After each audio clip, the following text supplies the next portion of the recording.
अस्सलाम वालेकुम। मेरा नाम डॉक्टर नमफैस है और आज की वीडियो में हम लोग वायरल रेस्पिरेटरी इन्फेक्शंस की बात करेंगे।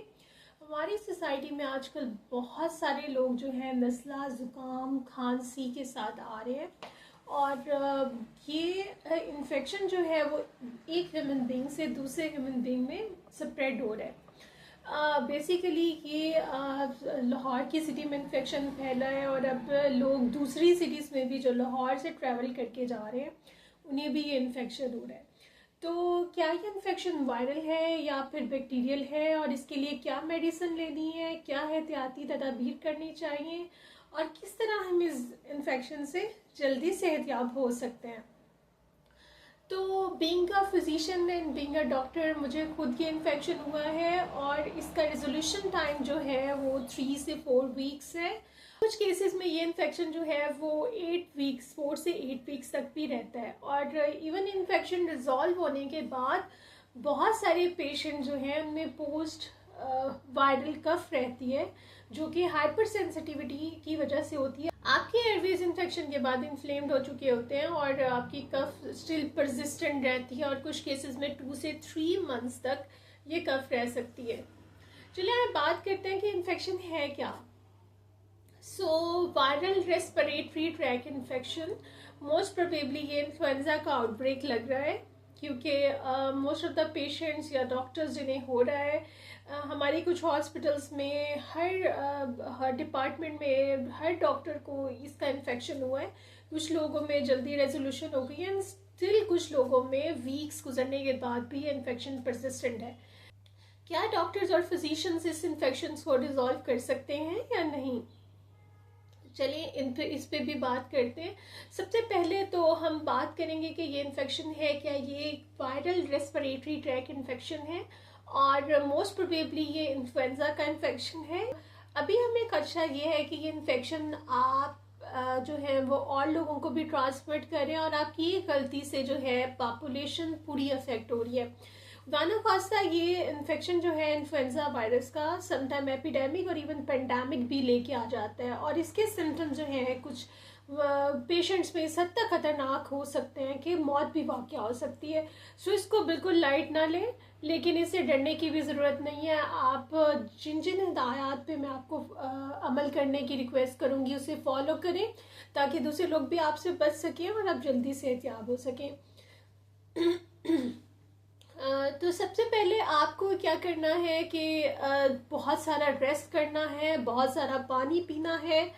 ये ज़रूरी है कि अगर आप ये इन्फेक्शन जो है आपको अंदर वीकनेस आपको फील हो रही है, आपकी पूरी बॉडी में पेन्स हो रही हैं, आपको साथ में नज़ला ज़ुकाम हो रहा है, इवन कुछ आपको नज़ला ज़ुकाम के साथ गला पक जाता है, सॉर थ्रोट हो जाता है, आपके गम्स स्वेल हो जाते हैं और आपके कान में दर्द, आपकी बोन्स में दर्द, आपके पूरे जिस्म में दर्द स्टार्ट हो जाता है। इसके साथ साथ क्या होता है कि आपको फीवर हो जाता है, हाई ग्रेड फीवर हो सकता है, लो ग्रेड फीवर हो सकता है। कुछ लोगों को जिनको साथ में बैक्टीरियल इन्फेक्शन साथ हो जाता है तो उन्हें हाई ग्रेड फीवर भी हो जाता है। तो वायरल रेस्पिरेटरी ट्रैक इन्फेक्शन जो है वो 2 वीक्स में रिजॉल्व हो जाना चाहिए, लेकिन ये स्ट्रेन जो इन्फ्लुएंजा वायरस की आई है वो कुछ ज़्यादा ही खतरनाक है और इसका इन्फेक्शन काफ़ी ज़्यादा प्रोलॉन्ग रह रहा है लोगों में। तो जब सबसे पहले आपका अपर रेस्पिरेटरी ट्रैक यानी कि आपकी नेजल कैविटी, आपका ओरोफेरिंक्स, आपका लैरिंक्स, ट्रैकिया ये इफेक्ट होते हैं और फिर होते होते आपको ब्रोंकाइटिस हो जाता है। कफ शदीद होती है, वीकनेस शदीद होती है, आपको चिड़चिड़ापन होता है, किसी से बात करने को दिल नहीं करता। इवन मेरे पास कुछ ऐसे पेशेंट भी आए, मुझे खुद पेशेंट से ये लगा है और मैं खुद इसके कंसिक्वेंसेस से सफ़र रही हूँ। मैं उस चीज़ को खुद फील कर सकती हूँ कि आपको कितनी ज़्यादा ये बीमारी तंग करती है वायरल इन्फेक्शन की और ये जो स्ट्रेन आया हुआ है कि वाकई बहुत प्रोलॉन्ग जा रहा है। इवन बीइंग अ फिजिशियन मुझ में भी ये सब चीज़ें आई, चिड़चिड़ापन और थकावट और मुझे खुद पूरा वीक जो है वो बेड पे रेस्ट करना पड़ा। 6 डेज जो है आपकी ज़िंदगी के वो माइनस हो जाते हैं आपके प्रोडक्टिव डे से। आपका वर्क लाइफ बैलेंस भी अफेक्ट होता है, आपकी कोलीग्स के साथ मीटिंग्स, आपका उठना बैठना, आपका काम, आपकी फैमिली वालों के साथ उठना बैठना, पूरी रूटीन जो है वो डिस्टर्ब हो जाती है क्योंकि आप इतना अलीन हो जाते हैं, इतना स्टेमिना ही नहीं बचता कि आप जो है उसे रिकवर कर सके। तो ये सब अलामात हैं, खांसी, बुखार, नज़ला, ज़ुकाम, पूरे जिस्म में दर्द। मेरे पास कुछ patient, young patients, female patient जैसी भी आई, उन्हें इस इन्फेक्शन की वजह से उन्हें ऐसा फील हुआ कि वो खुदकुशी कर लें। मतलब इतनी वो इरिटेट हो गई थी, इतना प्रोलॉन्ग इन्फेक्शन चल रहा था उनमें। स्टिल इन्फेक्शन आहिस्ता आहिस्ता जब आपको फील होता है कि आपकी 3-4 वीक्स के बाद आपकी बॉडी में ताकत वापस आ रही है, आप ठीक हो रहे हैं, लेकिन आपकी कफ जो है, ड्राई कफ जो है, वो ख़त्म नहीं हो रही, रिजॉल्व नहीं हो रही। तो उसकी 2 वजह हो सकती हैं। आपको पोस्ट नेजल ड्रिप हो रहा है, नंबर 1, यानी कि आपकी नाक से कहरा जो पीछे की तरफ गिर रहा है और वो आपको खांसी कर रहा है। दूसरी वजह ये हो सकती है कि आपकी जो रेस्पिरेटरी ट्रैक्ट है सारे, वो इन्फ्लेम्ड हो चुके हैं, और इन्फ्लेमेशन की वजह से, हाइपर सेंसिटिविटी की वजह से वहाँ ड्राई कफ प्रोड्यूस हो रही है। तो छोटी छोटी बातें आपको स्टार्ट करूँगी और कुछ मेडिसिन भी बताऊँगी, ताकि आप हॉस्पिटल्स के चक्कर लगाने के बजाय खुद घर में होम रेमेडीज़ कुछ करके और कुछ ओवर द काउंटर मेडिसिन लेके आप इस इन्फेक्शन को से रिज़ॉल्व हो सकते हैं। फिर आपको अपनी डाइट पे, अपने रेस्ट पे, अपनी जनरल जो प्रिवेंटिव मेजर्स हैं उनको बहुत अच्छे तरीके से फॉलो करना है। तो सबसे पहले ये वीडियो बनाने का मैं काफ़ी देर से सोच रही थी, क्योंकि मैं खुद बहुत सिक हो गई थी। Still I am recovering and I have hardly find time कि मैं वीडियो बनाऊं और आप लोगों को भी इस वायरस के बारे में बताऊं, ताकि आप लोगों की दुआएं और उससे ही हम आगे बढ़ते हैं। हमें अच्छा फील होता है कि हम बीइंग अ फिजिशियन इस काबिल हैं कि आपको जो है वो गाइड कर सक रहे हैं, आपको बता रहे हैं। आपको चैनल पे मैंने इसलिए बनाया था कि मैं अपनी पॉपुलेशन को, people come should know their general problems and उन्हें डील कैसे करना है, उन्हें अपनी प्रॉब्लम्स की बेस पता हो, उनको अपनी कौन से लाइफस्टाइल फैक्टर्स अडॉप्ट करने हैं उस बारे में अच्छे तरीके से उन्हें पता हो। सो फर्स्ट ऑफ ऑल आपको क्या करना है कि आपने 4 से 5 डेज का रेस्ट अच्छी तरह करें, लोगों से आइसोलेट हो जाए। अगर आप किसी जगह पे खांसी वगैरह आ रही है, तो अपनी जो है वो आप अपनी जो आपका बाजू की होता है उसके अंदर खांस लें या मास्क लगा के रखें, लोगों से 2 फुट डिस्टेंस रखें। अच्छा, इस वायरस का इंक्यूबेशन पीरियड 1 से 4 डेज होता है। कुछ लोगों में विद इन 2 डेज यानी कि 48 आवर्स में इसके सिम्टम्स आ जाते हैं। इंक्यूबेशन पीरियड वो पीरियड होता है जिसमें आपको किसी दूसरे पर्सन से वायरस आपके बॉडी में तो इंटर हो जाता है, लेकिन जो सिम्टम्स हैं वो लाने में, उस वायरस को ग्रो करने में टाइम कितना लगता है, तो वो इंक्यूबेशन पीरियड होता है। तो ये वायरस का इंक्यूबेशन पीरियड 1 से 4 डेज है, वो 1 से 4 दिन तक आपके जिस्म में रह सकता है। सपोज आप किसी से 2 दिन पहले एक्सपोज हुए हैं, लेकिन सिम्टम्स आपको 2 दिन के बाद आएंगे। अगर आपको छींक आ रही है तो आप छींक जो है वो कोशिश करें, क्योंकि 20 फुट तक आपके छींक के ड्रॉपलेट्स जाते हैं, तो आपकी थूक का कोई भी कतरा किसी टेबल पे ना गिरे, किसी चीज़ पे ना गिरे, क्योंकि अगर किसी सर्विस पे इसके ड्रॉपलेट्स गिरे हुए हैं तो कोई दूसरा पर्सन इसे हाथ लगा के अपने नाक मुंह पे लगा लेता है और उसके सांस में वो चले जाते हैं, तो उससे भी ये इन्फेक्शन फैल सकता है। आपको बहुत सारा रेस्ट करना है। डेली बॉइल्ड एग्स लेने हैं, 2 से 3 बॉइल्ड एग्स क्यों लेने हैं, क्योंकि उसमें प्रोटीन्स होते हैं, एग वाइट में प्रोटीन्स होते हैं। जब भी कोई आपको इन्फेक्शन होता है तो प्रोटीन्स आपकी इम्यूनिटी को, कुव्वत मुदाफ़त को बढ़ाते हैं, जिससे आपकी बॉडी इस काबिल होती है कि इन्फेक्शन से फाइट कर सके। दूसरा, आपने डेली दो बाउल जो है वो यखनी के पीने हैं। किसी सूरत भी आप यखनी में चिकन डालें, कुछ वेजिटेबल्स डालें और इसको अच्छी तरह उसमें 2 एग्स जो है फेंट के डालें। साथ में आप उसमें हल्का सा, अगर आप 2 टेबल स्पून सिरका डाल सकते हैं, या आप कॉर्नफ्लोर डाल के उसे गाढ़ा बनाना चाहते हैं सूप की तरह तो बना सकते हैं, लेकिन वो आप 2 प्याली जो है सूप की या यखनी की वो लाजमी पिए। उससे क्या होगा कि आपको एक तो हॉट वाटर से सूदिंग इफेक्ट होगा, दूसरा आपको जो है वो आपको इम्यूनिटी भी मिलेगी। थर्ड, आपने क्या करना है, डेली उठते ही गर्म पानी में आप लेमन डालें, अदरक की थोड़ी सी काट के उसे पानी में बॉईल करें और 2 टेबल स्पून हनी डालें, और उसको भी डेली जो है अब अपनी सुबह सहरी से पहले या नाश्ते से पहले उसे लाजमी लें। ये सब चीज़ें जो हैं वो आपको सूदिंग इफेक्ट देंगी और आपको जल्दी हील आउट करेंगे। अगर आपको बहुत ज़्यादा प्रोडक्टिव कफ हो रही है तो उस केस में आपने क्या लेनी है, एक बहुत सस्ते से स्टीमर्स मिल जाते हैं, इलेक्ट्रिक स्टीमर, जिसमें आप वाटर डालते हैं और फिर आपको एक कपड़ा अपने ऊपर डाल के स्टीम को गहरे गहरे सांस के थ्रू स्टीम ले। उससे क्या होगा कि जो आपकी म्यूकस है वो थिन हो जाएगी, थिन होकर वो म्यूकस जो है वो बाहर सारी निकल जाएगी, आपकी नोज क्लियर हो जाएगी। ऐसे 2 से 3 दिन करें। और साथ में आपने नेजल कंजेशन को अवॉइड करने के लिए 2-3 ड्रॉप्स हैं जिनकी मैं पिक्चर डाल देती हूँ।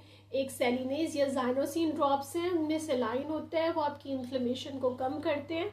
वो आपने एक एक कतरा जो है दोनों नॉस्ट्रल्स में डालें दिन में 2 से 3 बार। इसके अलावा एक और ड्रॉप है, वो भी आपके साथ शेयर कर देते हैं।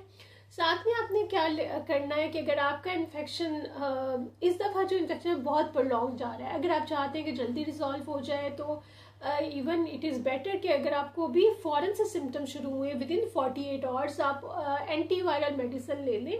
वैसे तो हम वायरल एंटीवायरल जो है वो प्रिस्क्राइब नहीं करते, लेकिन इस बार मैं लाजमी रिकमेंड करूँगी कि आप एंटीवायरल लाजमी ले लें ताकि वो वायरस ख़त्म हो जाए और आपका इन्फेक्शन मज़ीद ना बढ़े। आप 2-2 महीने जो है वो 8-8 हफ्ते जो है वो बेड पे ना लगे रहें, आपका रूटीन डिस्टर्ब ना हो। ये थोड़ी सी कॉस्टली होती है एंटीवायरल्स, आपको 1500 तक की जो है वो एंटीवायरल सेल्टामेविर की 10 कैप्सूल्स मिल जाते हैं। एक प्रोंटो ब्रांड है, वो भी अच्छा है, आप कोई भी ले सकते हैं, उसका नाम भी इधर मैं नीचे डिस्क्रिप्शन में डाल देती हूँ। एंटीवायरल ले लें। इसके अलावा फीवर के लिए आप सिंपल पैनाडोल नहीं लें, साथ में पैनाडोल CF ले लें क्योंकि उससे आपकी कंजेशन भी रिमूव होगी। एक सुबह, एक दोपहर, एक शाम, 3 टाइम में पैनाडोल CF लें ताकि आपका फीवर जो है रिजॉल्व रहे। आप नेजल ड्रॉप्स यूज़ करें। इसके अलावा आप सुबह उठ के कोई भी प्रोटीन, आलमंड्स या अखरोट जो है वो आप सोक करके कुछ नट्स ज़रूर लें ताकि इम्यूनिटी आपकी बूस्ट हो। और कफ के लिए आप कोई भी सिरप ले लें, सिरप सेनकॉस ले लें। एक 2 और सिरप है, मैं उनके नाम नीचे डाल देती हूँ। अगर आपको सिम्टम्स इरिटेशन है, नेजल इरिटेशन है, आप जल्दी मज़ीद रिजॉल्व होना चाहते हैं तो आप 1 वीक जो है टैबलेट फेक्सिटी ले लें, कोई भी एंटी एलर्जिक मेडिसिन ले लें। ये सारी जन एहतियाती तदाबीरें हैं। जब आप डॉक्टर के पास भी आते हैं तो हमने आपको सिम्टोमेटिक ट्रीटमेंट ही देनी है।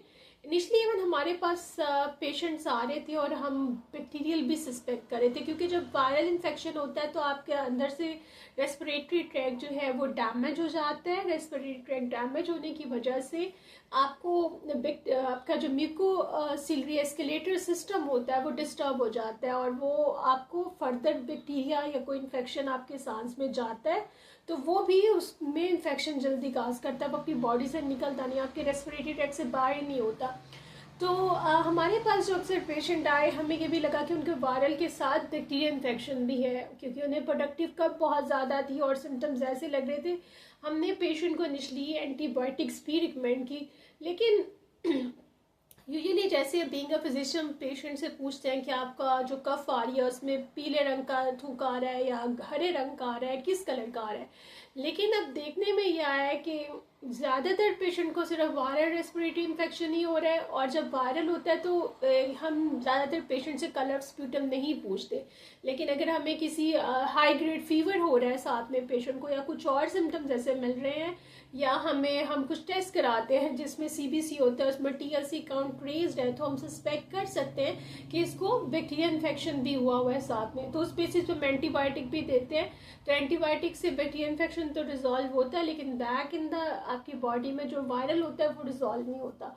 उसके लिए हमने रेस्ट, ये सारी आपको जो सिम्टोमेटिक ट्रीटमेंट्स बताई हैं वो लेनी होती हैं ताकि आपकी बॉडी हील होती है। जब आप स्लीप लेते हैं, प्रॉपर हाइड्रेट करते हैं खुद को, तो बॉडी साथ में प्रोटीन डाइट लेते हैं।